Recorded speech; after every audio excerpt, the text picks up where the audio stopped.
Hi YouTube, it's Jonathan at the Piano Lesson. Boy, we're going to have some fun today. Going to talk about the song Autumn Leaves and where it came from, which is quite interesting. And the composer that was credited with writing it, Joseph Kosma, who was a Hungarian composer, and the song was written in 1945. But actually it was written before then, at least part of it, by Tchaikovsky. And it can be found in Tchaikovsky's Hamlet Overture, which was written, get ready, 1888, 57 years earlier. And a little background about Joseph Kosma, apparently it was related to the conductor George Solti. Quite interesting. And makes me want to kind of delve into his music a little bit more, because while we should know the name, and while he was really a prolific composer for film, not exactly at the top of the list, not like a Gershwin or a Cole Porter, although who knows them anymore, right? But certainly someone to do some more research on.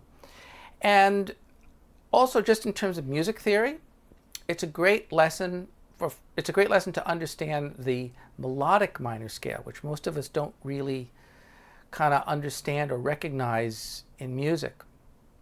But in looking at some of the patterns, but it really is a genius piece of work. And actually, I should just, as a little sidebar, so I had a while ago, I had a Polish student who loved Tchaikovsky, and we would just go through his pieces, and you know, I really made me appreciate Tchaikovsky's music. I was not a big fan, never a big fan of Russian music. I felt it was a bit overdone. Maybe that's just because it's how it's played, but boy, Tchaikovsky was an incredible writer of melodies, and just pregnant with ideas all over the place. You know, the whole idea of songwriting, I mean, everyone steals from everyone else. I remember seeing a YouTube video of the theme from Star Trek. Remember, da da dee da da da da. What was it? You know, the dominant chord, by the way. Da da da da da da da. That had a whole genesis, I think, starting from Beethoven, which went to, I believe, if I remember correctly, to Brahms, who then had it, who got it ripped off, I think from Schumann. Someone will hopefully post something, but you know, everyone rips off from everyone else. And you know, in fact, classical music comes from folk music, right? It comes from folk tunes, and jazz tunes often also come from popular music or Broadway, but it's not so bad that they steal, right? It's what they do with it that counts, you know. I'm seeing people using AI to write music, and to me, it's sort of akin to when desktop publishing first came out, and people thought they were so cool because they could make newsletters and change the fonts and, you know, put in a picture and like, look, I have a newsletter and it looks professional. It was like, yes, it's very nice. No one's going to read it. Even composers like Barry Manilow, whom I actually have a lot of respect for, although I don't have respect for the fact that he would just rip things off wholesale. For instance, one of his tunes just completely ripped off a Chopin etude, the Chopin etude, the C minor etude. Well, this one.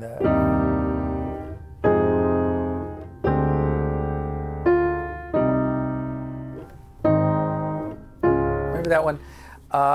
He just totally rips that off as an introduction to his piece, and then he noodles around with it, and it's like, well, okay, it sounds good because it's Chopin, but of course, he was from an era of, I guess, part of a later era of Tin Pan Alley songwriters, kind of like Neil Sedaka, who'd like sit in office buildings all day long with briefcases and, you know, suits and like write songs, and they'd make money, which is kind of how Gershwin did it, you know. I am meandering a bit, but we'll talk about this. But I want you to hear the little clip, of Tchaikovsky. It's very, very interesting. Check this out. Check this out.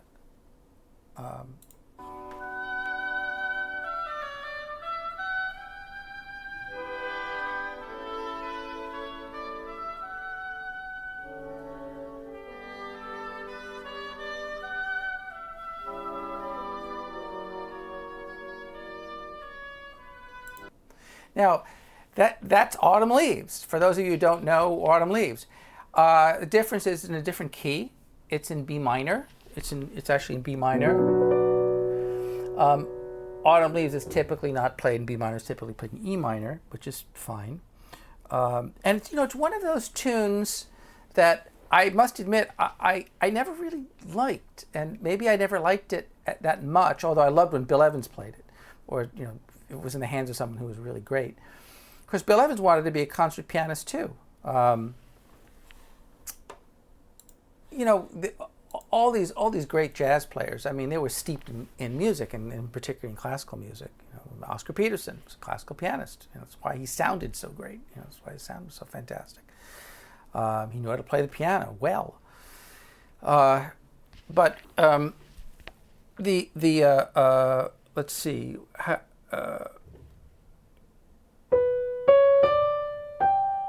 That was it, I think. Yeah.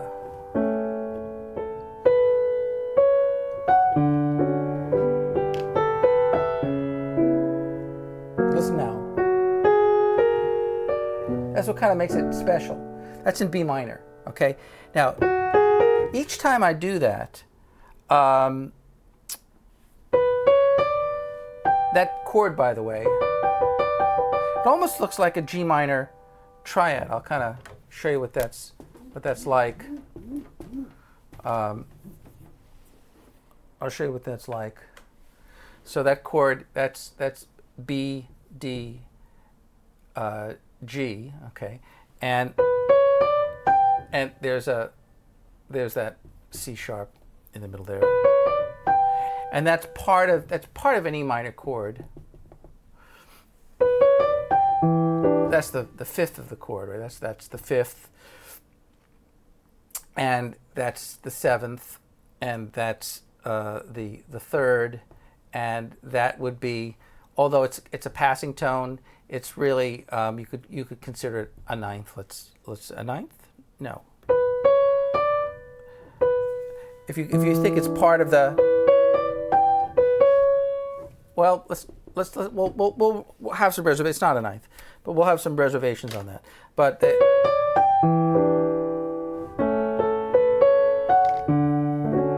each time I go, see, this. It's like the notes of a major scale, and then these are all the first notes of the major scale. These are the part of really a major tetrachord. Here's your melodic minor scale.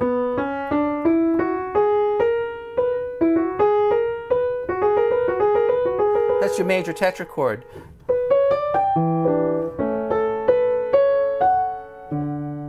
See, you don't even, if I do this,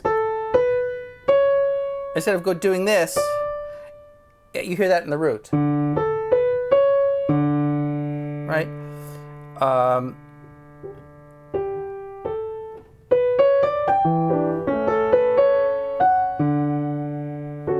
And it's delayed. The root is delayed a bit, but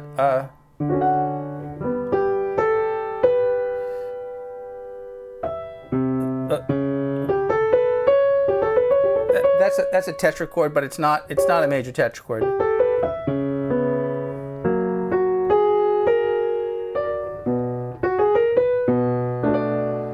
Right. So normally we hear it in E minor.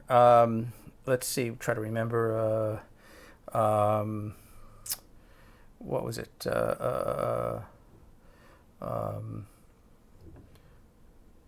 Let's see here.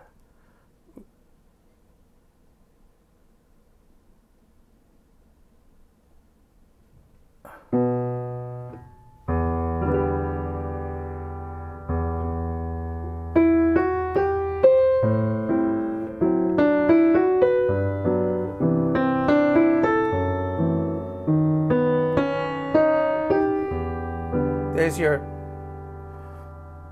in E minor.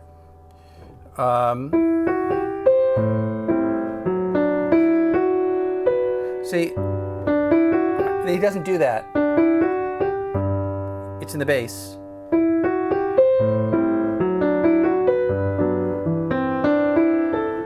And the second time, now that's jazz. It's kind of surrounds the notes of the chord.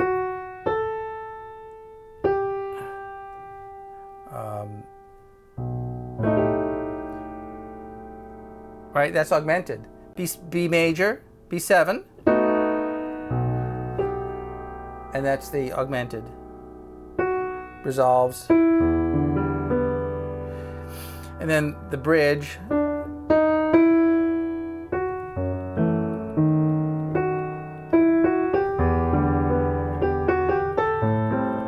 Octave. That's unusual.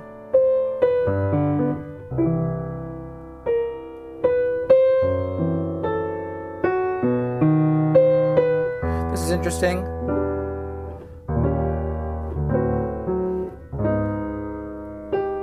Or actually,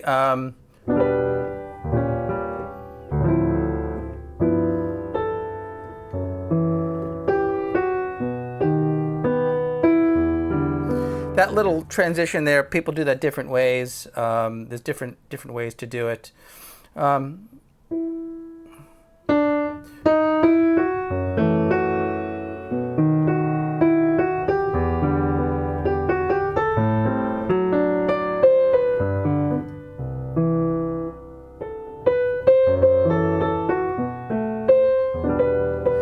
You could do this.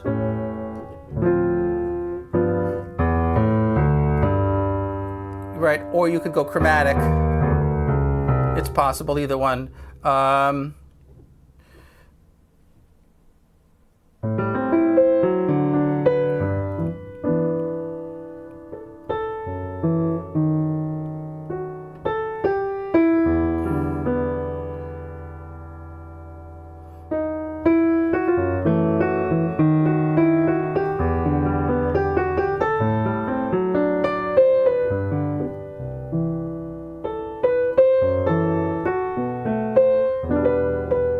So you could do A, or you could do the tritone substitution, which is the E flat, and then D minor, and the tritone substitution here, possible, but, or, let's see.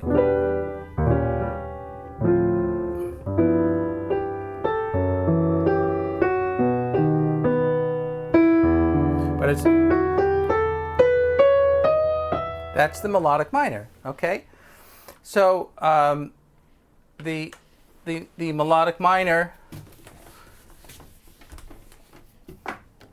remember you got your two tetrachords in E minor, E, F sharp, G, A, that's the minor tetrachord, and then B, C sharp, D sharp, and E. That's the major tetrachord. That's the major tetrachord there. So that's E melodic minor. All right. Great song to kind of get that in your ear and get those patterns. But it goes. It kind of jumps down octaves. Bach does that in his music. You know, he often resolves melodies down an octave or in another register. It's pretty cool. Yeah.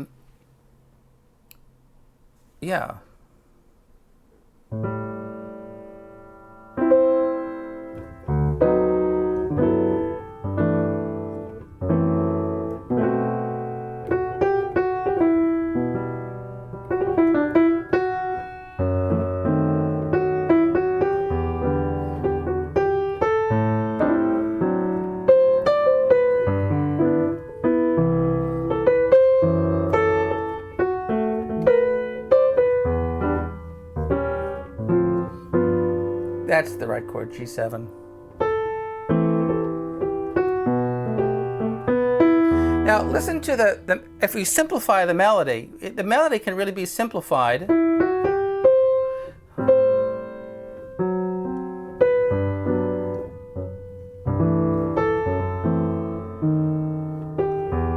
It's just this, right? That's really the whole melody, right?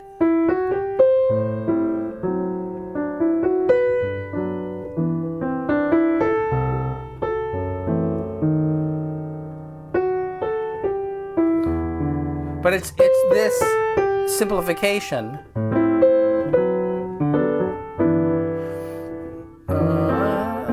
2-5-1 in E minor. There's your minor 7 flat 5. F sharp minor 7 flat 5, B7 flat 9. Remember, the flat 5 becomes the flat 9. That's pretty typical. But the original was in B minor. So that's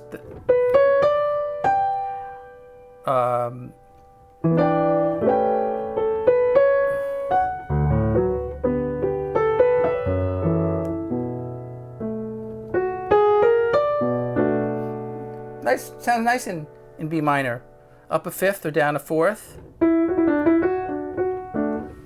So yeah, I don't know. Just happened to be noodling around listening to the classical music station, and I just thought, gosh, that sounds a lot like Autumn Leaves. And it kind of was Autumn Leaves. Very, very strange. I thought I had one other thing I wanted to play, but oh yeah. Well, little curiosity. You can listen to this here. It's kind of funny. So Autumn Leaves is actually not there was a French name. This is the French. Les feuilles mortes. Les feuilles mortes. The dead leaves. That's a catchy name, isn't it? The Dead Leaves. Wow. That somehow does not translate that well. So, yeah, I think Autumn Leaves. Are Autumn Leaves dead? Well, I guess so. They're dying? I don't know. Oh, it sounds so sad. It's from a movie, by the way. Oh, so it was used in a movie called, I think it was the movie was called Autumn Leaves with Joan Crawford. Do not watch it. I read what it was about, and the script just sounds god awful. So it's just some psychodrama, convoluted mess. There were a lot of movies like that, but you know, if you wanted to hear good music, yeah, definitely check it out. There's a lot of jazz tunes that were taken from movies, and the movies, you know, were just shown once, and that was it. And I think everyone was better off for it. So another thing to look at in that tune is the root movement. So the root movement, typically, what we're looking at fourths and fifths. Up a fourth, down a fifth. Up a fourth, down a tritone. Up a fourth, down a fifth. That's typically how music works.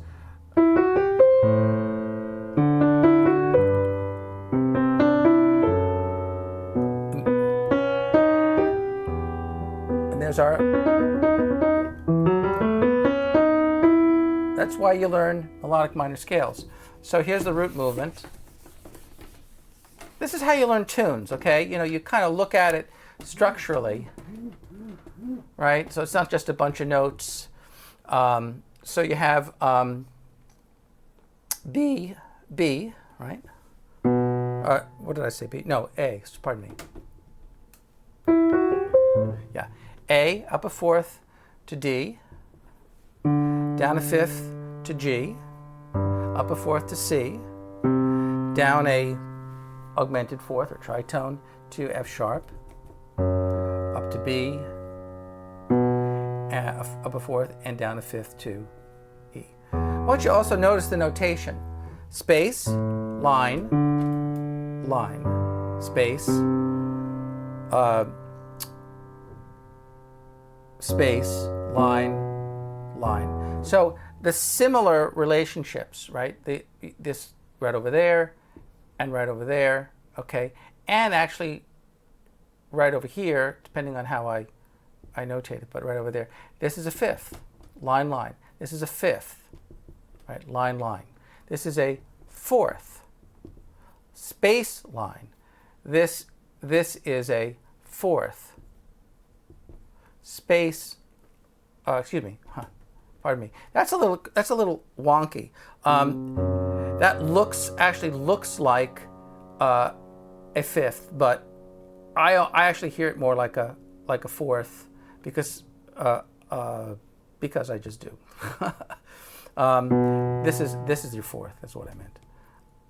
Space, line, line. There's your. So, A minor 7, D7. I'm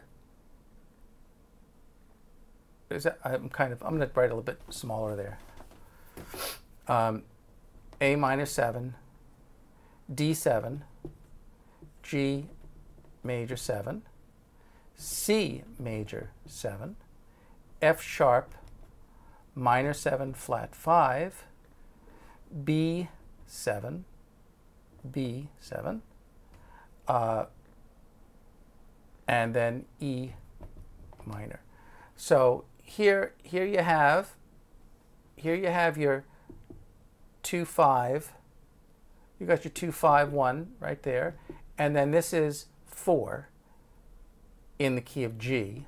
All right, and let's just kind of hold off on that. And this is 2-5-1 in the key of E minor. So there are two main keys, right? There's the ultimately it's in E minor, but it's also in the relative major, and the C chord is kind of like a, I don't know, we'll call it a pivot. It's not really the proper term to use, but the piece is kind of glued together that way, and it's a very, very circular.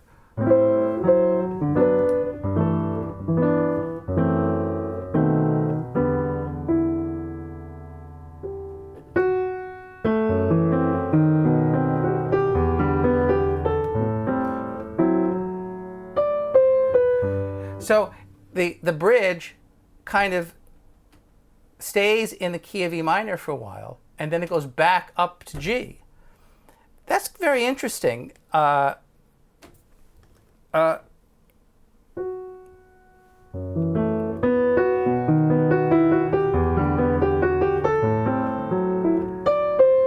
only other tunes that do octaves, like there's Somewhere Over the Rainbow, in I'll just play it in C because it's typically played in C.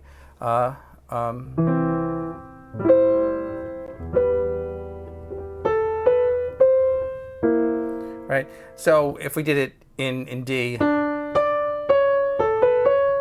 but that's unusual.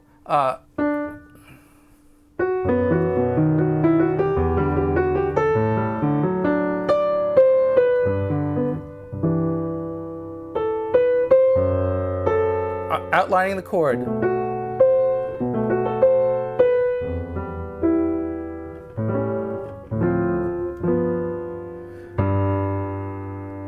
That's the only time you have a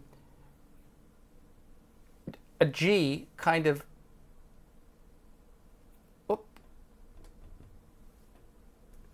It's the only time you have a G7. So. The E minor, A7, D minor, G7. Kind of interesting. Almost sounds, this chord pattern in the bridge sounds like it's going to C. It sounds like it sounds like C is becoming a key center. I'm going to call it deceptive. Right? It's a deceptive cadence, really, because it doesn't end up in C. It ends up in where? In E minor.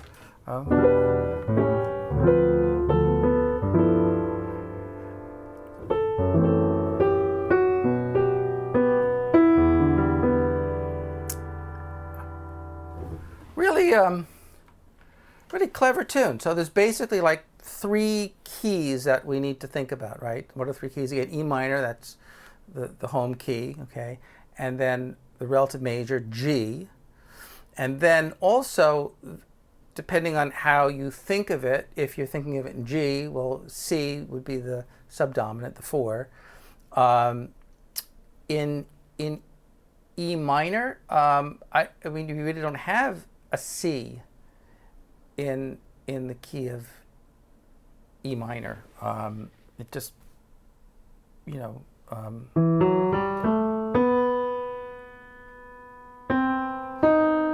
mean, I guess if you have E, I guess you do. I mean, it's in the harmonic minor. There's a C natural, E, F sharp, G, A, B, C natural, D sharp. So you need that for the dominant. So there is a you could call it 1, 2, 3, 4, 5, 6, I suppose. You know, the melodic minor, that's the C sharp. That's why I'm kind of a bit fishy. This is stuff, you know, if you guys have any contributions, I would appreciate it. I'm kind of relearning these tunes as well. Well, anyway, that's just another day at the ranch, folks. So glad you could be here to watch me noodle around. And until next time, this is Jonathan at Piano Lesson. I will see you next time.